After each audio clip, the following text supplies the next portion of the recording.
After completing the fascia on the long two sides of our house, we moved right along to the front of our home.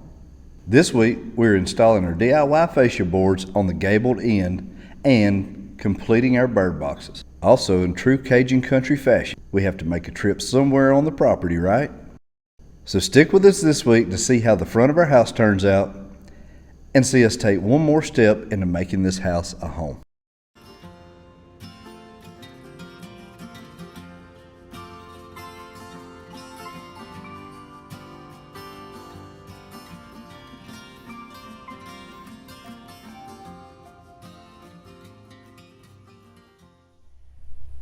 So today we are going to start on the front of the house.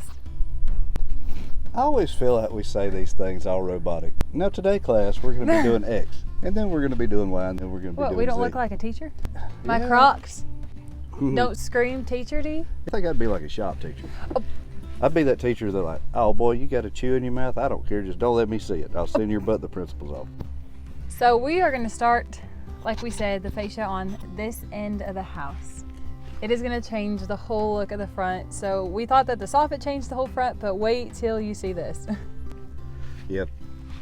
Putting this stuff on the gabled ends is really going to dress this thing up, like she said, but it involves one of the things that I really don't like, and that is heights.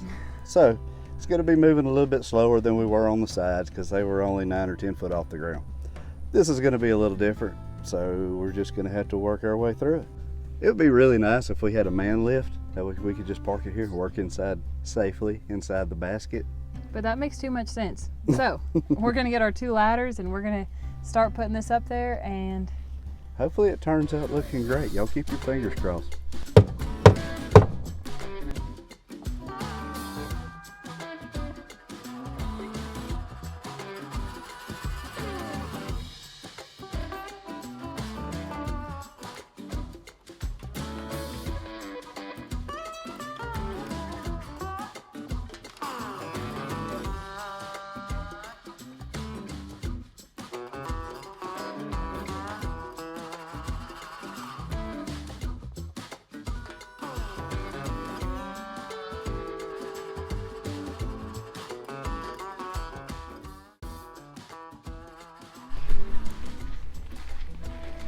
it looks so good.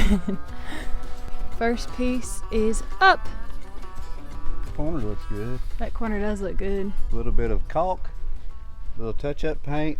I gotta flatten that one little spot out where we trimmed that corner out to make it perfectly level. That's gonna look so good. Yeah, it We is. bought a corner piece, and I wish I could remember what it was called. The only thing I can remember that it was called was expensive.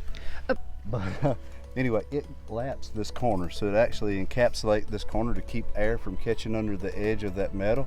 And it's really going to dress the front of this thing up after we get these fascia boards on. I think it's going to look so good. And it's actually metal, isn't it? It is metal. I think they call it a peak box. Okay. The peak box at the top ties into it, and it makes it a complete encapsulation of these corners. Oh yeah, that will look nice. Mm-hmm. All right, you ready to get this next piece? Yep. Let's get it.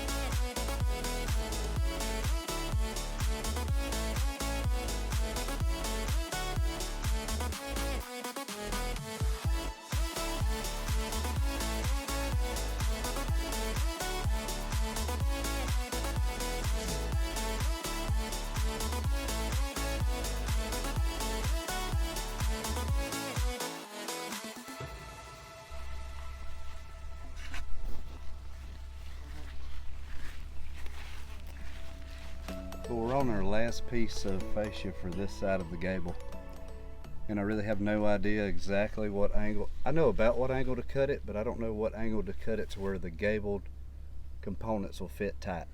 So what I'm going to do is hold this up into place where it's going to go. I'm going to put this level on, and whenever I get it level, I'm going to scribe a mark, cut it, and it should be perfectly straight up and down.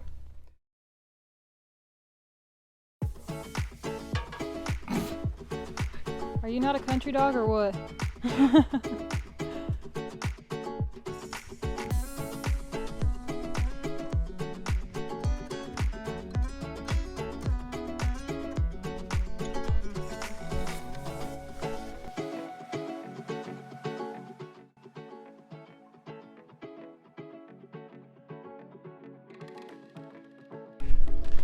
You say that the ladder's got spring, but you sure you weren't just a little nervous? Oh, I was absolutely nervous. Anytime I'm 4 foot off the ground, I'm nervous. We just figured out how we're going to do the other side, and it's going to make it 1,000 times easier. In theory. This is the piece that we marked with the level, and all we did was flip this board over to get the right angle, the opposite direction. We lined up these boards, marked a line, made a cut. Easy That peasy. saved a lot of up and down on a ladder too. Yeah, it did. So we just kind of did a 2-for-1 deal. So this is the piece that we scribed up top, and this is the next piece that's going to go on the other side. We're going to work in just the opposite direction as we did on this side and just keep it going.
Looks a lot better, doesn't it?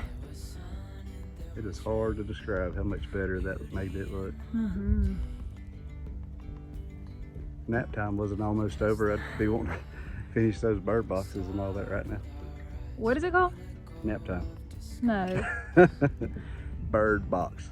No, what's it called? I don't know. You call it so many things. Bird nest box. Right Triangle. triangle bird nest box. Okay. Okay.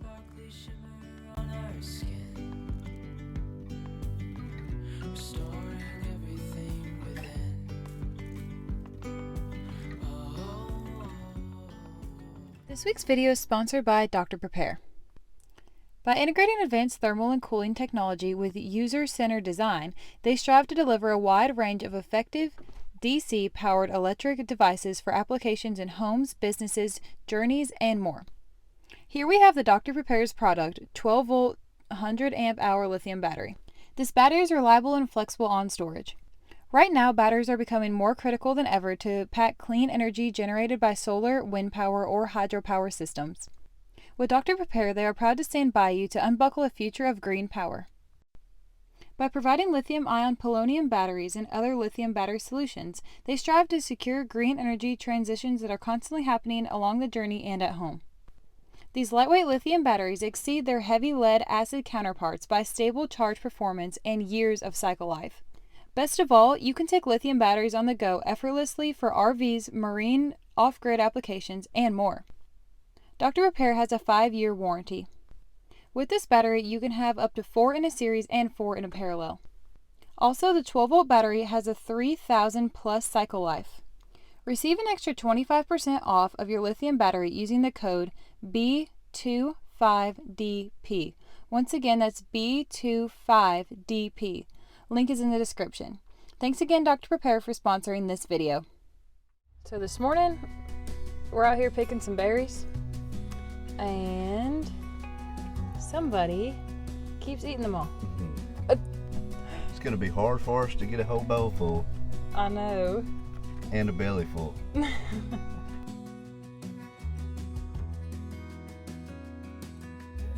Wild blackberries, ain't nothing like it, huh?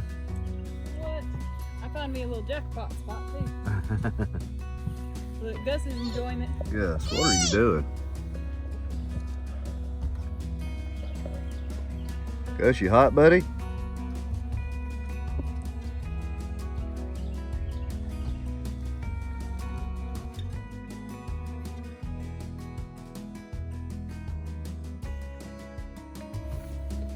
Oh wow, those are so pretty. I know, aren't they?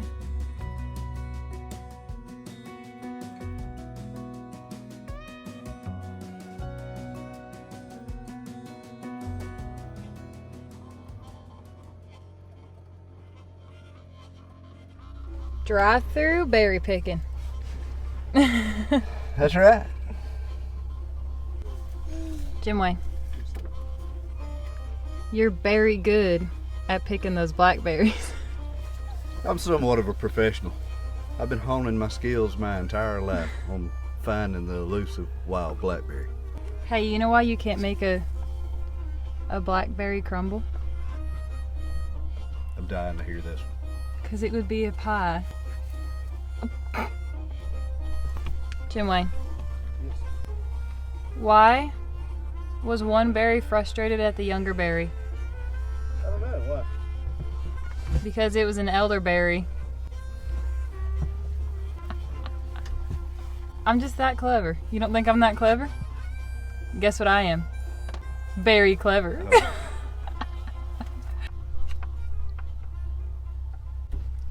In Cajun country fashion, we probably should have each had our own separate buckets and had a competition to see who could get more.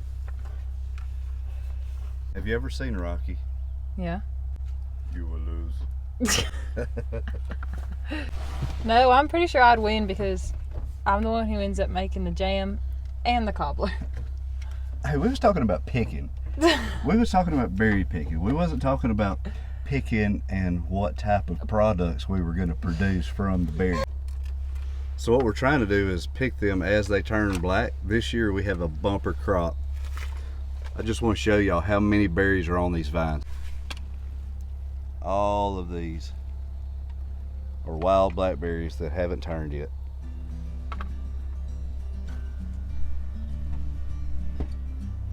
That's a berry lot. The cool thing about it is they just grow. They're wild. Here for the picking.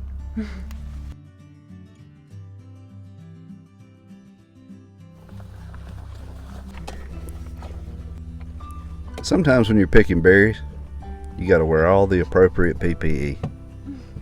So, right here is known for having copperheads and other poisonous snakes, so I am not going to take a chance.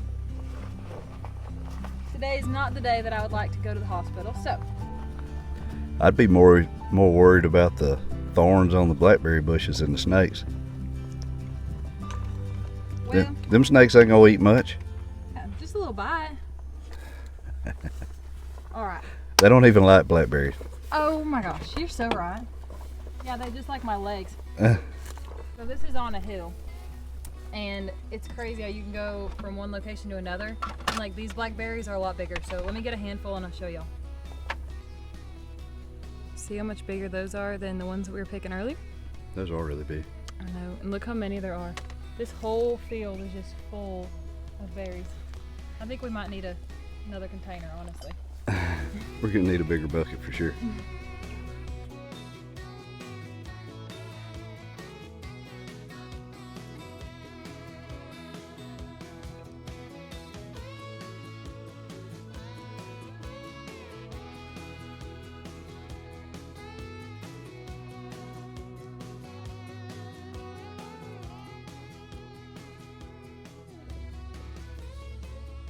Okay, that'll be enough for probably 3 cobblers and some juice. Y'all don't think it's hot down here. Let me show y'all. That is straight sweat from being in my waders for 20 minutes. Those are gonna smell nice after a day or two. For sure.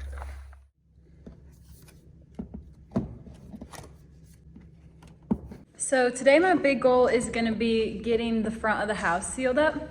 Like we had talked about before, the front of the house is not going to be able to be completed. Like we're not going to be able to put on our batten strips yet and all that because we're going to put a truss up against the front of the house, which is going to be the structure for the front of the porch.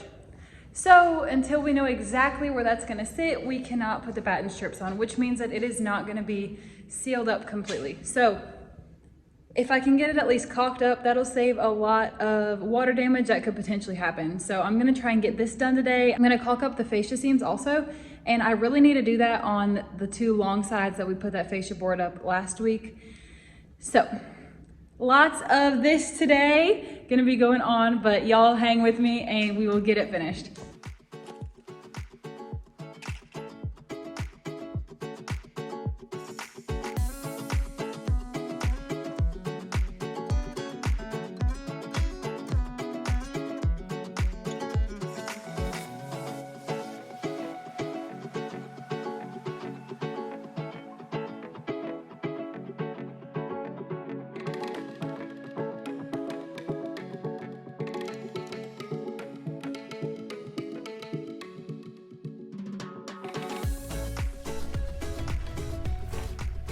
Okay, I really wanted to show y'all this cool little hack that I learned.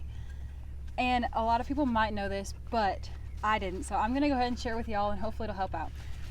So whenever you go to caulk something, normally you run the bead, you know, wipe it with your finger. It's in the crack, right? Okay, so take your caulk gun, put it up where you're gonna start at, and take your finger and put it over the top. Then start going down and it'll actually push all that caulk right into the seam. Now of course you're gonna have a little bit of a mess, but overall I'll take this much of a mess versus everywhere.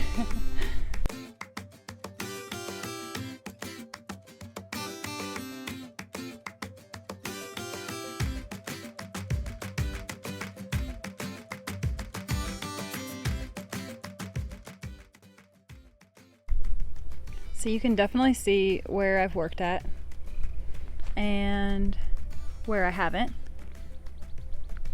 So I think I'm just gonna keep working my way over and get out my other ladder and go ahead and get up at the top and go ahead and get those seams right there done. And then that way I can move from the right to the left.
All right, so I got all the seams done on the house, but realizing that I forgot to do some of the fascia boards right up at the top. So I'm gonna get up there and knock those out, and then this side will be done.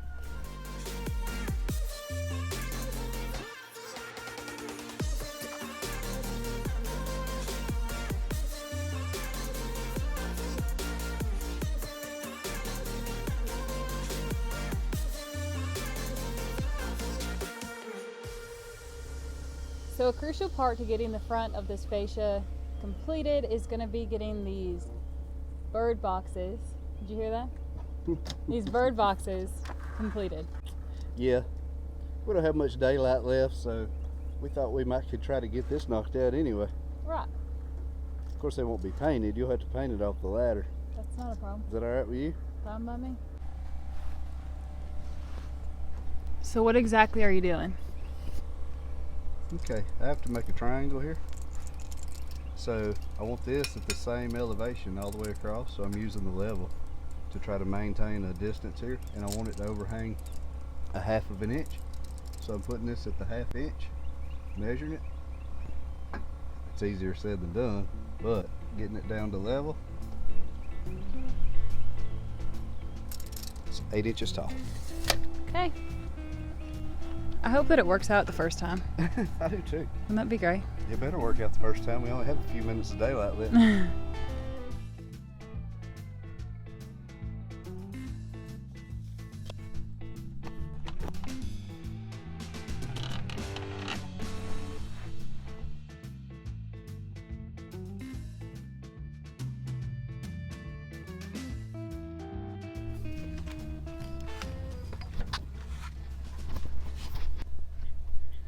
Hey, that looks slick. Tell you solid, something. huh? What? Not too bad for some rookies.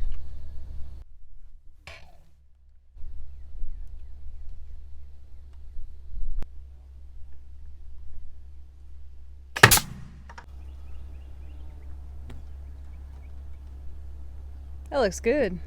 A little caulk and a little paint. Touch it right on up.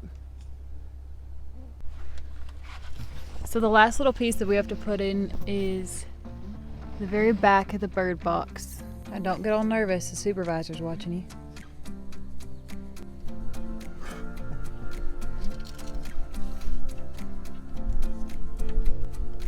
And you've got a whole audience. Bovine peanut gallery, I think.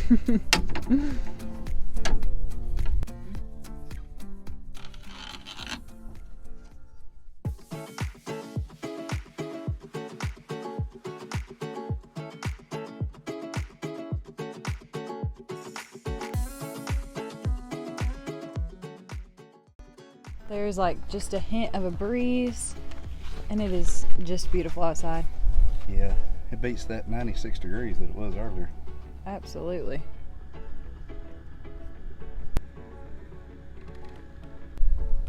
I like your notepad. Thanks. It's recycled.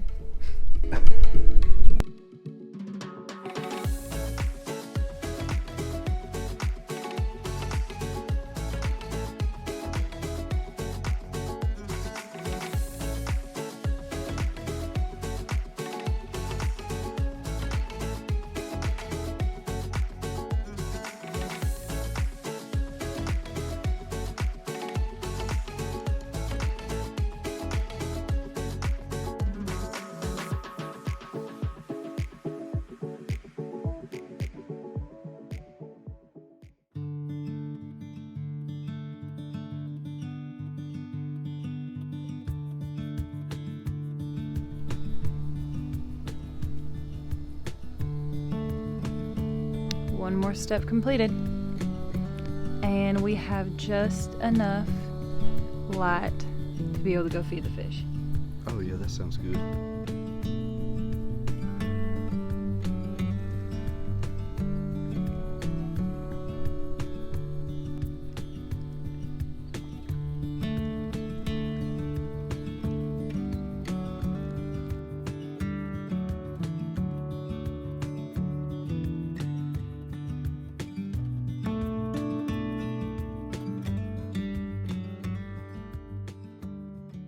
Well, hey, thank y'all very much for joining us this week and watching us transform the front of our home into something that's actually worth looking at. Ain't that the truth? This week's shout out goes to Steve Carney and his wife. Thank y'all so much for tuning in each week and always leaving us positive comments and having so much support for us. Well, Cajun family, we'll see y'all next week. All right, well, y'all hit that like and subscribe button, and we have some Bluebell ice cream and blackberry cobbler waiting on us. So we gotta go.